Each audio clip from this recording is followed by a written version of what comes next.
Have you ever felt like you see the world differently than everyone else around you? Like there's something about the way you think, feel, or approach life that others just don't seem to get? You're not alone, and you're definitely not broken. Today, we're diving into 6 rare personality traits that most people don't understand. These aren't disorders or flaws.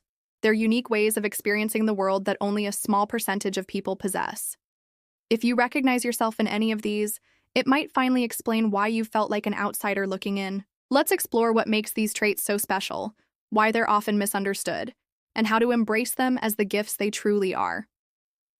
The first rare trait is emotional intensity, and if you have this, you know exactly what I'm talking about. You don't just feel emotions. You experience them like a tidal wave. When you're happy, you're euphoric. When you're sad, it feels like the world might end. When you care about something, you care with every fiber of your being. Most people experience emotions on what we might call a standard volume level.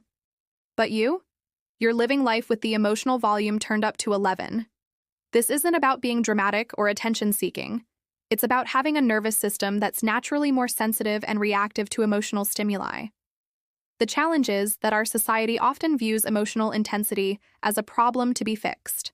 People might tell you to calm down, don't be so sensitive, or you're overreacting. But here's the thing. Your emotional intensity is also your superpower. You experience joy more deeply than most people ever will. You feel genuine empathy that can change lives. You create art, music, and connections that move people because you feel everything so deeply. The key is learning to channel this intensity rather than suppress it.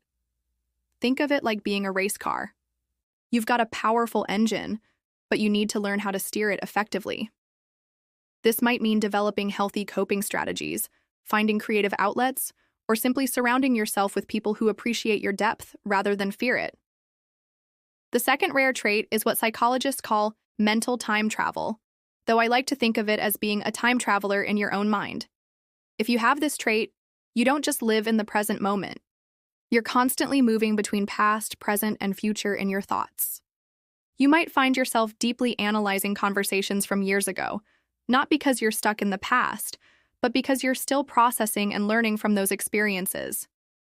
You see patterns across time that others miss. You can connect dots between something that happened in childhood and something happening now in a way that provides profound insights. But here's where it gets really interesting. You also live partially in potential futures. You don't just think about what might happen tomorrow. You experience possible futures almost as vividly as memories. You can feel the emotions of scenarios that haven't happened yet, which makes you incredibly good at planning and problem solving, but also prone to anxiety about things that may never come to pass. Most people find this exhausting to think about, but for you, it's natural. Your mind seamlessly weaves between different temporal experiences. The downside is that people might see you as either living in the past or always worrying about the future, when really, you're just processing time differently than they do. This trait often makes you an excellent storyteller, advisor, or strategic thinker.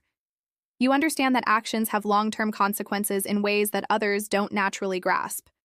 The challenge is learning when to anchor yourself in the present moment and when to let your mind travel freely through time.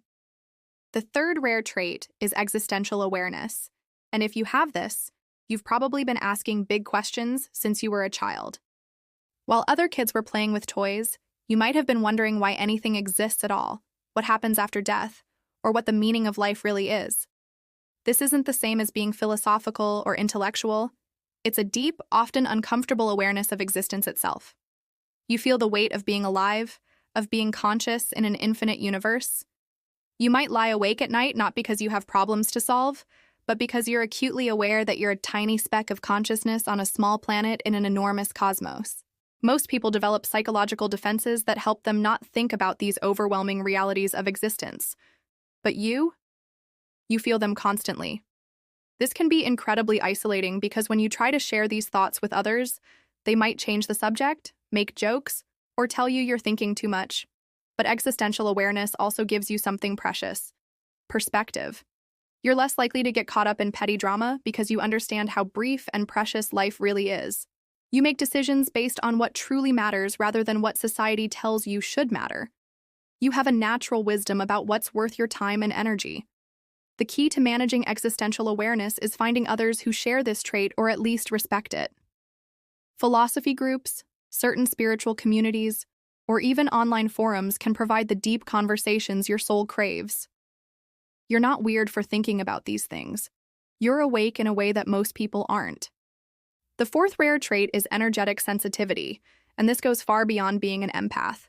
If you have this trait, you don't just pick up on other people's emotions.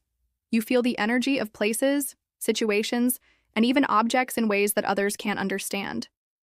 You walk into a room and immediately know if there's been an argument, even if everyone is smiling.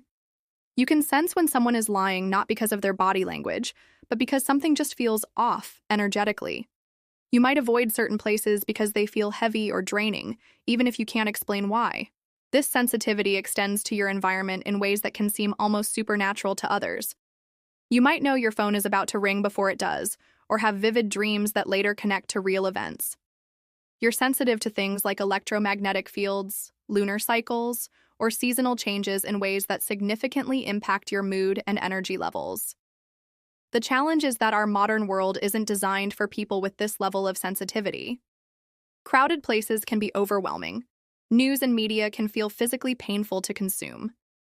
Other people might dismiss your experiences as imagination or attention-seeking because they simply can't relate to what you're describing. But energetic sensitivity is also an incredible gift. You're naturally intuitive about people and situations. You can sense what others need before they even know it themselves. You're drawn to healing work, creative pursuits, or careers where your sensitivity becomes a valuable asset rather than a liability.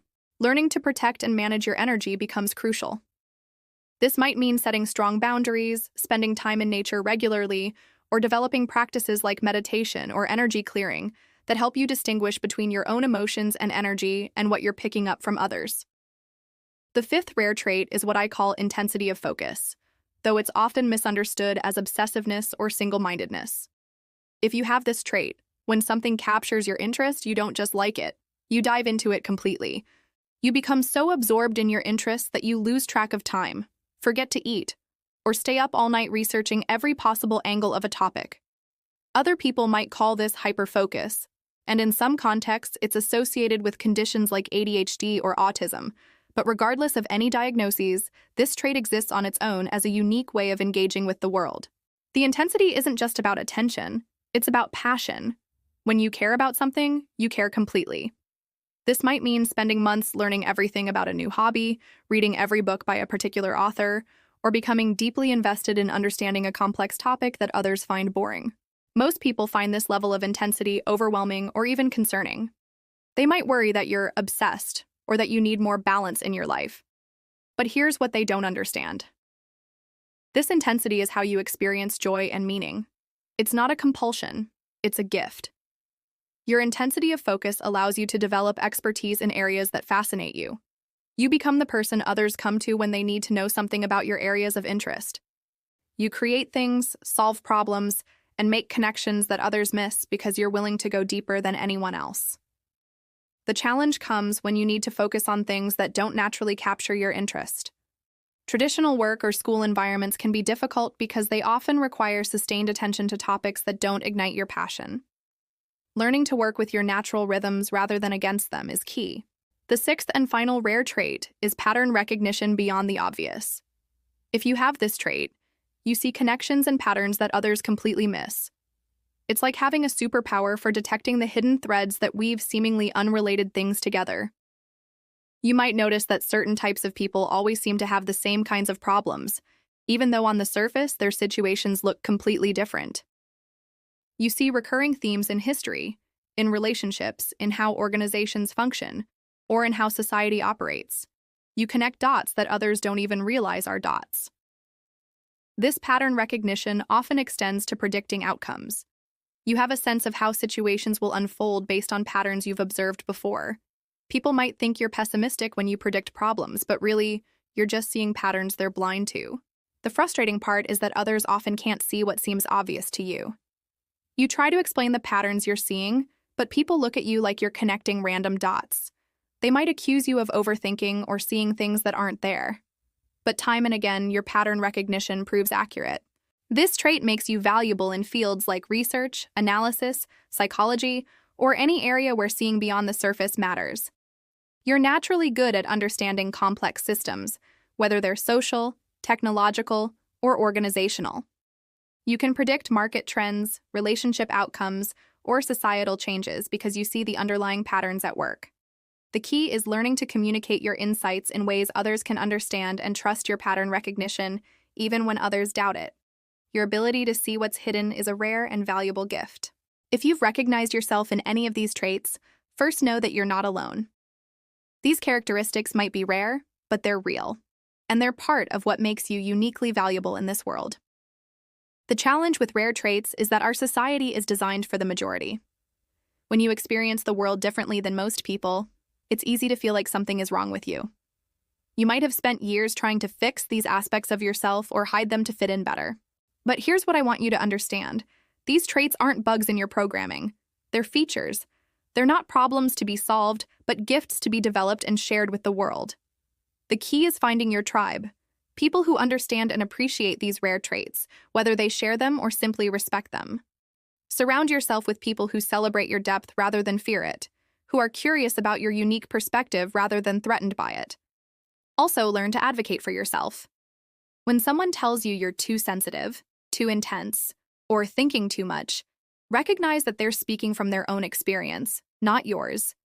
You don't need to dim your light to make others comfortable. Finally, consider how these traits might guide your life choices. What careers, relationships, and environments allow these aspects of yourself to flourish rather than requiring you to suppress them? How can you use these rare gifts to make a positive impact in the world? Understanding these rare personality traits can be life-changing. If you've always felt different, if you've struggled to find your place in a world that seems designed for other people, recognizing and embracing these traits might be the key to finally feeling at home in your own skin. Remember, rarity doesn't mean less valuable. It often means more precious. Your unique way of experiencing the world brings something special that the world needs, even if it doesn't always know how to appreciate it yet. I'd love to hear from you in the comments. Do any of these traits resonate with your experience? How have you learned to embrace and work with your unique characteristics? Your stories might help someone else feel less alone in their own rare traits. If this video helped you understand yourself or someone you care about a little better, consider subscribing for more content about psychology, relationships, and understanding the beautiful complexity of human nature. And remember, your differences aren't deficits. They're exactly what make you, you.